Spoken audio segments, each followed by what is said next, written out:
Mercantilism was an economic theory and practice, dominant in Europe from the 16th to the 18th century, that promoted governmental regulation of a nation's economy for the purpose of augmenting state power at the expense of rival national powers. It was the economic counterpart of political absolutism or absolute monarchies. Mercantilism includes a national economic policy aimed at accumulating monetary reserves through a positive balance of trade, especially of finished goods. Historically, such policies frequently led to war and also motivated colonial expansion. Mercantilist theory varies in sophistication from one writer to another and has evolved over time. High tariffs, especially on manufactured goods, are an almost universal feature of mercantilist policy. Other policies have included forbidding colonies to trade with other nations, monopolizing markets with staple ports, banning the export of gold and silver, even for payments, forbidding trade to be carried in foreign ships, subsidies on exports, promoting manufacturing through research or direct subsidies, limiting wages, maximizing the use of domestic resources, and restricting domestic consumption through non-tariff barriers to trade. Mercantilism in its simplest form is bullionism, yet mercantilist writers have emphasized the circulation of money and reject hoarding. Their emphasis on monetary metals accords with current ideas regarding the money supply, such as the stimulative effect of a growing money supply. Specie concerns have since been rendered moot by fiat money and floating exchange rates. In time, the heavy emphasis on money was supplanted by industrial policy, accompanied by a shift in focus from the capacity to carry on wars to promoting general prosperity. Mature neo-mercantilist theory recommends selective high tariffs for infant industries or to promote the mutual growth of countries through national industrial specialization. The term mercantile system was used by its foremost critic, Adam Smith, but mercantilism had been used earlier by Mirabeau. While many nations applied the theory, one example was France, economically the most important state in Europe at the time. King Louis XIV followed the guidance of Jean-Baptiste Colbert, his Controller General of Finances.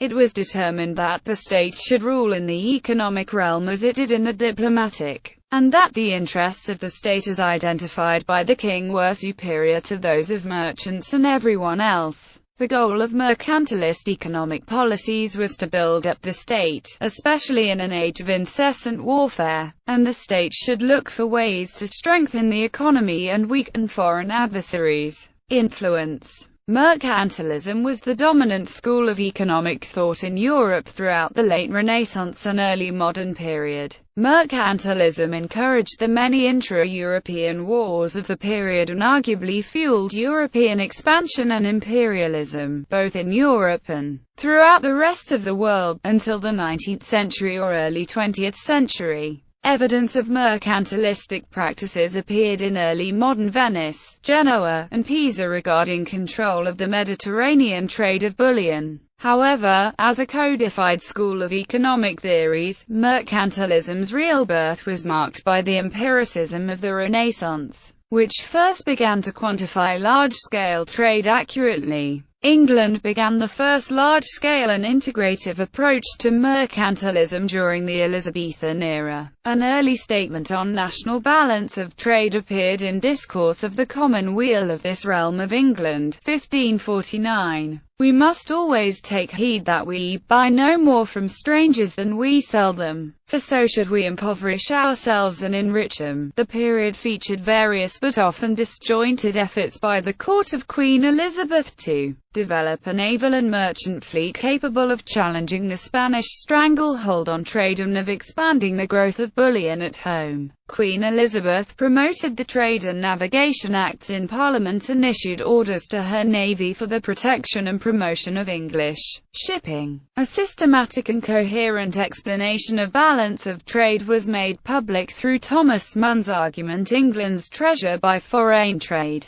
or the balance of our foreign trade is the rule of our treasure. It was written in the 1620s and published in 1664. These efforts organized national resources sufficiently in the defense of England against the far larger and more powerful Spanish Empire, and in turn paved the foundation for establishing a global empire in the 19th century. The authors noted most for establishing the English mercantilist system include Gerard de Melanesia and Thomas Munn, who first articulated the Elizabethan system, which in turn was then developed further by Josiah Child. Numerous French authors helped cement French policy around mercantilism in the 17th century. This French mercantilism was best articulated by Jean-Baptiste Colbert, though policy liberalized greatly under Napoleon. In Europe, academic belief in mercantilism began to fade in the late 18th century, especially in Britain. In light of the arguments of Adam Smith and the classical economists, the repeal of the Corn Laws by Robert Peel symbolized the emergence of free trade as an alternative system. Neo-mercantilism is a 20th-century economic policy that uses the ideas and methods of neoclassical economics. The new mercantilism has different goals and focuses on more rapid economic growth based on advanced technology. It promotes such policies as substitution, state taxation, subsidies, expenditures, and general regulatory powers for tariffs and quotas, and protection through the formation of supranational trading blocs. Theory. Most of the European economists who wrote between 1500 and 1750 are today generally considered mercantilists. This term was initially used solely by critics, such as Mirabeau and Smith, but was quickly adopted by historians. Originally the standard English term was mercantile system. The word mercantilism was introduced into English from German in the early 19th century. The bulk of what is commonly called mercantilist literature appeared in the 1620s in Great Britain. Smith saw the English merchant Thomas Munn as a major creator of the mercantile system, especially in his posthumously published Treasure by Foreign Trade, which Smith considered the archetype or manifesto of the movement. Perhaps the last major mercantilist work was James Stewart's Principles of Political Economy, published in 1767. Mercantilist literature also extended beyond England. Italy and France produced noted writers of mercantilist themes, including Italy's Giovanni Botero and Antonio Serra, and in France, Jean Bodin, Colbert, and other physiocrats. Themes also existed in writers from the German historical school from Liszt, as well as followers of the American system and British free trade imperialism, thus stretching the system into the 19th century. However, many British writers, including Munn and Miss Selden, were merchants, while many of the writers from other countries were public officials. Beyond mercantilism as a way of understanding the wealth and power of nations, Munn and Miss Selden are noted for their viewpoints on a wide range of economic matters. The Austrian lawyer and scholar Philipp Wilhelm von Hornig, in his Austria Overall, If She Only Will of 1684, detailed a 9-point program of what he deemed effective national economy, which sums up the tenets of mercantilism comprehensively. That every little bit of a country's soil be utilized for agriculture, mining or manufacturing. That all raw materials found in a country be used in domestic manufacture, since finished goods have a higher value than raw materials. That a large working population be encouraged. That all export of gold and silver be prohibited and all domestic money be kept in circulation. That all imports of foreign goods be discouraged as much as possible. That where certain imports are indispensable they be obtained at first hand, in exchange for other domestic goods instead of gold and silver. That as much as possible, imports be confined to raw materials that can be finished in the home country. that opportunities be constantly sought for selling a country's surplus manufactures to foreigners, so far as necessary, for gold and silver, that no importation be allowed if such goods are sufficiently and suitably supplied at home. Other than von Hornig, there were no mercantilist writers presenting an overarching scheme for the ideal economy, as Adam Smith would later do for classical economics. Rather, each mercantilist writer tended to focus on a single area of the economy. Only later did non-mercantilist scholars integrate these diverse ideas into what they called mercantilism. Some scholars thus reject the idea of mercantilism completely, arguing that it gives a false unity to disparate events. Smith saw the mercantile system as an enormous conspiracy by manufacturers and merchants against consumers, a view that has led some authors, especially Robert E. Ekelund and Robert D. Tolleson, to call mercantilism a rent-seeking society. To a certain extent, mercantilist doctrine itself made a general theory of economics impossible. Mercantilists viewed the economic system as a zero-sum game, in which any gain by one party required a loss by another. Thus, any system of policies that benefited one group would by definition harm the other, and there was no possibility of economics being used to maximize the commonwealth, or common good.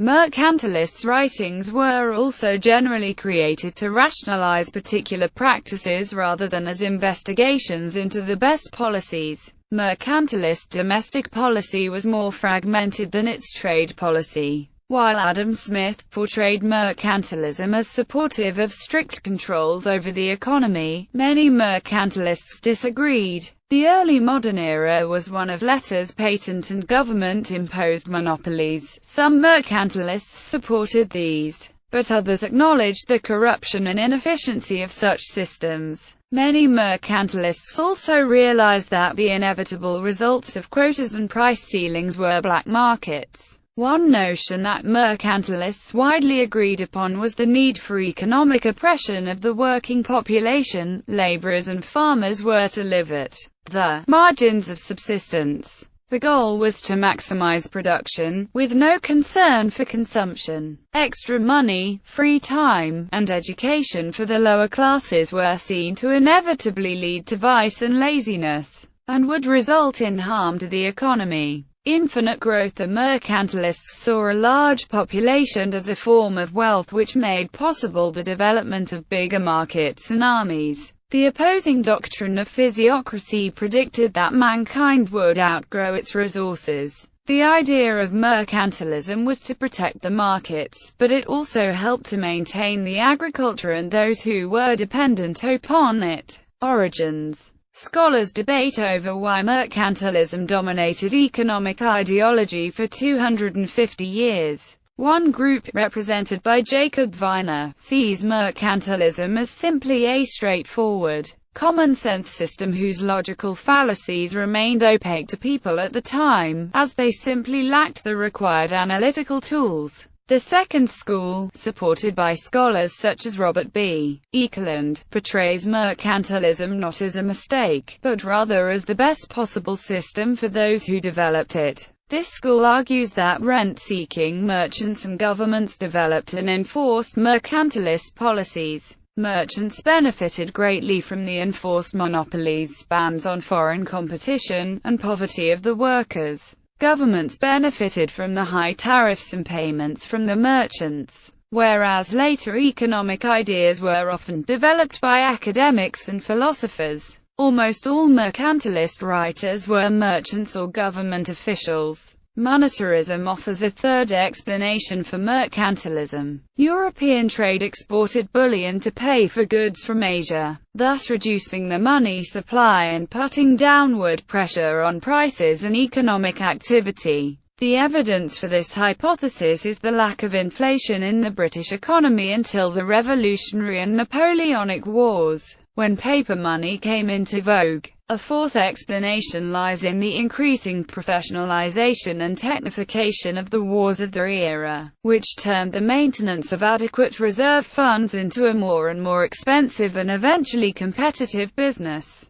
Mercantilism developed at a time of transition for the European economy. Isolated feudal estates were being replaced by centralized nation-states as the focus of power. Technological changes in shipping and the growth of urban centers led to a rapid increase in international trade. Mercantilism focused on how this trade could best aid the states. Another important change was the introduction of double-entry bookkeeping and modern accounting. This accounting made extremely clear the inflow and outflow of trade, contributing to the close scrutiny given to the balance of trade. Of course, the impact of the discovery of America cannot be ignored. New markets and new mines propelled foreign trade to previously inconceivable heights. The latter led to the great upward movement in prices, and an increase in the volume of merchant activity itself. Prior to mercantilism, the most important economic work done in Europe was by the medieval scholastic theorists.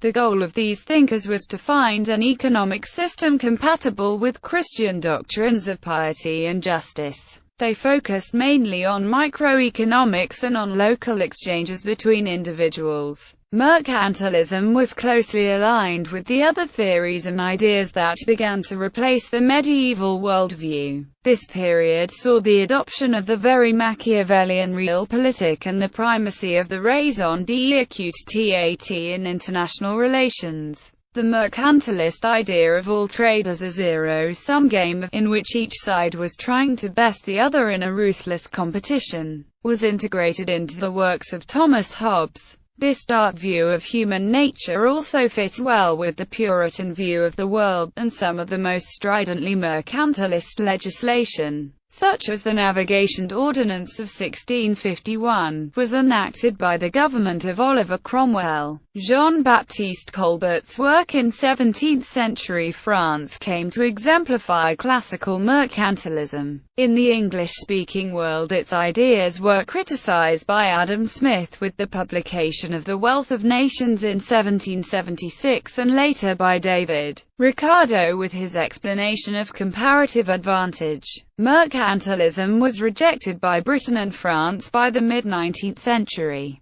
The British Empire embraced free trade and used its power as the financial center of the world to promote the same. The Guyanese historian Walter Rodney describes mercantilism as the period of the worldwide development of European commerce, which began in the 15th century with the voyages of Portuguese and Spanish explorers to Africa, Asia, and the New World.